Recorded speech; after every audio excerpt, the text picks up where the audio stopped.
Hello friends, welcome to my channel. आज की इस वीडियो में मैं आपको आलू के पापड़ बनाने बताऊंगी। तो यहाँ पर मैंने 2 से 2.5 किलो आलू लेकर उसे अच्छे से बॉईल कर लिया है। यहाँ पर मैंने 2 से 3 सीटी लेके इसे बॉईल किया है, जैसा हम जब आलू की स्टफिंग बनाते हैं उसके लिए आलू बॉईल करते हैं। और अब मैं इसे छील लूँगी। जब भी आप आलू को बॉईल करें तो आप उसमें थोड़ा सा नमक डाल लें, इससे आपके आलू छीलने में आसानी होगी। तो ये देखिए, यहाँ पर मैंने आलू छील लिए हैं और अब मैं एक ग्रेटर की हेल्प से इसे ग्रेट कर लूँगी। आपको आलू को मैश नहीं करना, आपको इसे ग्रेट ही करना है, क्योंकि जब भी हम पापड़ बनाते हैं तो आलू में बिल्कुल भी गुठलियाँ नहीं रहनी चाहिए। तो इसे आपको ग्रेट कर लेना है। तो फटाफट से यहाँ पर मैं सभी आलूओं को ग्रेट कर लूँगी। बस आप इतना ध्यान रखें कि जब भी आप आलू की स्टफिंग तैयार करें पापड़ बनाने के लिए, तो आपको आलू को ग्रेटर में ही ग्रेट करना है। उसमें बिल्कुल भी गुठलियाँ नहीं रहनी चाहिए, क्योंकि अगर गुठलियाँ रह गई तो जब भी आप पापड़ बनाएंगे ना, तो पापड़ बनने में बहुत ही डिफ़िकल्टीज आएगी, यानी कि पापड़ बीच में से फट जाएगा। तो इसलिए आपको आलू को अच्छे से कद्दूकस करना है और इसको फिर आपको अच्छे से कद्दूकस करने के बाद इसमें लोच लगाना है, जिससे हमारे आलूओं में लेस अच्छा आए।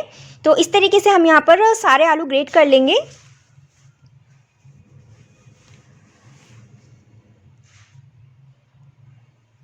और अब मैं इसमें मसाले डालूंगी। तो वैसे तो आलू के पापड़ बनाने में आप अपने टेस्ट के अकॉर्डिंग कोई सा भी मसाला डाल सकते हैं, लेकिन यहाँ पर मैं थोड़ी सी चिली फ्लेक्स डाल रही हूँ। यहाँ पर जो ये रेड चिली फ्लेक्स है, ये मैंने घर में ही बनाए थे, तो वो मैं इसमें थोड़ा सा डाल दूँगी। और अब मैं इसमें थोड़ा सा सेंधा नमक डालूंगी। गाइज़, आप ध्यान रखिए कि जब भी आप सेंधा नमक डालते हैं तो आप इसे व्रत वगैरह में भी खा सकते हैं। तो वैसे तो हम डेली रेगुलर में भी हम सेंधा नमक ही खाते हैं। तो यहाँ पर मैं थोड़ा सा सेंधा नमक डाल दूँगी। आप अपने टेस्ट के अकॉर्डिंग ही इसमें सारे स्पाइसेस ऐड करिए। तो इस तरीके से यहाँ पर मैं 2 चम्मच के करीब सेंधा नमक डाल दूँगी और यहाँ पर मैं टेस्ट के अकॉर्डिंग ही हींग डालूँगी। और थोड़ी सी यहाँ पर मैं कोरिएंडर लीव्स डाल दूँगी, यानी कि धनिया के जो पत्ते हैं वो डाल दूँगी। इसे आप अच्छे से काट लें और उसके बाद इसमें डाल दें। अगर आप ये डालना चाहें तो आप डाल सकते हैं, ये ऑप्शनल है। इस तरीके से डालने के बाद मैं इन सभी मसालों को आलू में अच्छे से मिक्स कर दूँगी और आलू में लोच लगा लूँगी, जिससे जो हमारे आलू के पापड़ है उसमें लेस अच्छा आए। इससे पहले हमें सरसों का तेल अपने हाथ पे लेना है, क्योंकि जो ये आलू है वो हमारे हाथ पर बहुत ज़्यादा चिपक जाते हैं। तो सरसों का तेल लगा लगा के ही हमें इसमें अच्छे से लोच लगाना होगा।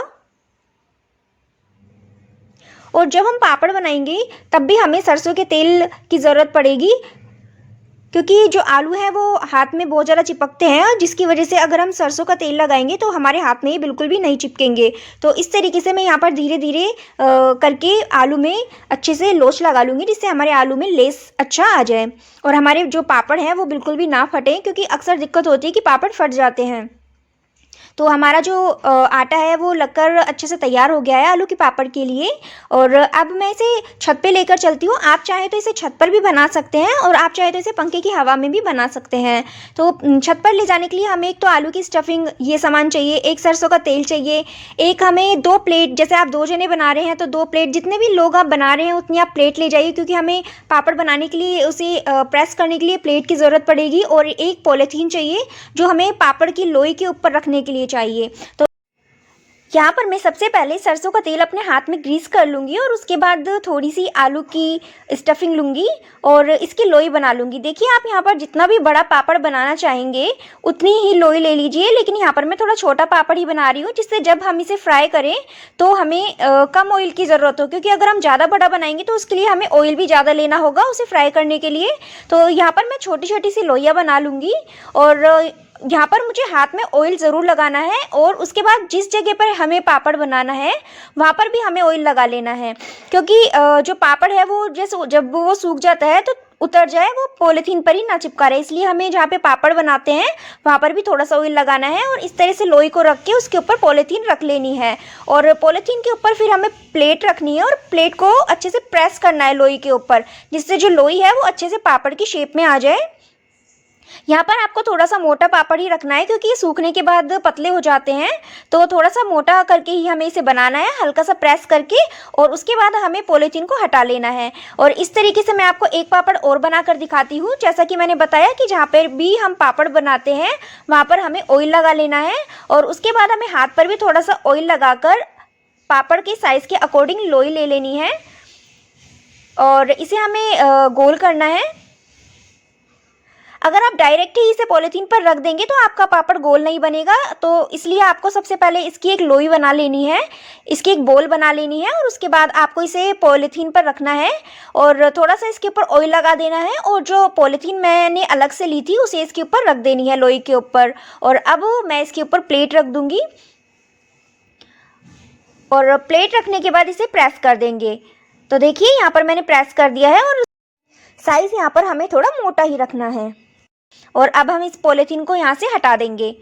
तो देखिए कितना इजी है, हमें इसके लिए कोई भी पूरी बेलने वाली मशीन की भी आवश्यकता नहीं है, क्योंकि कुछ लोग क्या करते हैं कि पापड़ बनाने के लिए अलग से पूरी बेलने की मशीन लेते हैं, उसमें वेस्ट ऑफ मनी होती है, क्योंकि हम जो काम हम इजी ट्रिक से कर सकते हैं उसके लिए हम इतने पैसे क्यों खर्च करें। तो इस ट्रिक से आप बना लीजिए तो भी आपके पापड़ एकदम गोल ही बनेंगे। तो यहाँ पर मैं सारे पापड़ बनाकर रेडी कर लेती हूँ और उसके बाद फिर आपसे मिलते हैं। 2 से 2.5 किलो आलू में लगभग 50 के करीब पापड़ बन जाते हैं और अब मैं इसे 2 से 3 दिन अच्छे से धूप में सुखा लूँगी, जिससे ये बिल्कुल भी सीले ना रहें। आपको यहाँ पर एक चीज़ का और ध्यान रखना है कि जब भी आप आलू के पापड़ बनाएं तो आपको जैसे बारिश का मौसम होता है या फिर जैसे ठंड पड़ती है तो आपको इसे बीच बीच में धूप दिखानी होती है। अगर आप ऐसा नहीं करेंगे तो आपके जो पापड़ है वो वाइट पड़ने लग जाएंगे और उसके बाद वो ख़राब हो जाएंगे। तो इस बात का आप ज़रूरी ध्यान रखें कि आपको पापड़ को बीच बीच में धूप दिखानी होगी। तो अब मैं इसे सूखने देती हूँ। तो देखिए ये पापड़ अच्छे से सूख कर रेडी हो चुके हैं और इन्हें 2 से 3 दिन हो गए हैं और ये पन्नी पर से भी इजीली उतर गए हैं, क्योंकि यहाँ पर मैंने पन्नी पर ऑयल लगाया था और लोई पर भी ऑयल लगाया था। और देखिए ये कितने अच्छे लग रहे हैं बनने के बाद।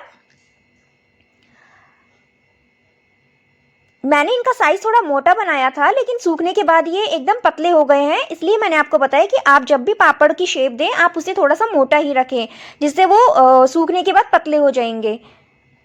अगर आप कलरफुल पापड़ बनाना चाहते हैं तो आप इसमें फूड कलर भी डाल सकते हैं, लेकिन मैं सिंपल पापड़ खाना ही पसंद करती हूँ, इसमें कोई फूड कलर पसंद नहीं करती, तो इसलिए मैंने इसमें कोई फूड कलर ऐड नहीं किया। तो चलिए अब मैं आपको इसे तलकर दिखाती हूँ।